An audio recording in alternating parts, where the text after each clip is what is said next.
สียบตายฆาตกรไล่ฆ่ายังถ่ายวิดีโอสกินยังกินข้าว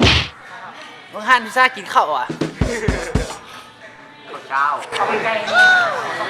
อันนี้แซ่บเลยอันนี้แซ่บเฮ้ยของแซ่บรสชาติเป็นรสชาติจะได้อธิบายรสชาติเจี๊ยเอาค่อยกินคาเดียวนี่นะค่อย5 ครั้ง 2กินคาเดียวจะออกแล้วป่ะคาสับไก่ค่อยกินคาเดียวที่จริงจังให้มีเบื้องหน้าไหม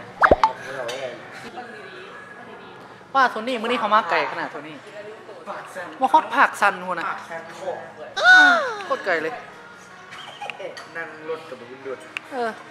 นี่อยู่ปากซันนี่โทนี่บริเวณปากซันเกือบตับตัวนี้ถูกไหมไม่ได้โมตัวนี้กับโมที่กินสามขา13ค่อยกับโมมีไม่ได้กินเอามาใส่จานค่อยคือเราไอโฟกินคือกัน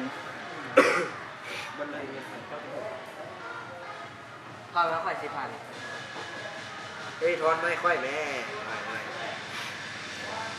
ค่อยเยอะไป500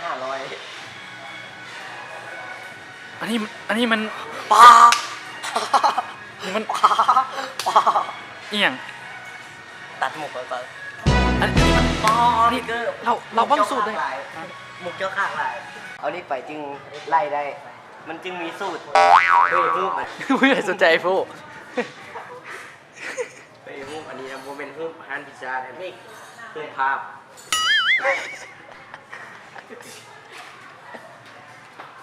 เฮ้ยเขาต้องหนีไฟไหม้อย่างโคมไฟฮะเศร้ามุกมีอย่าง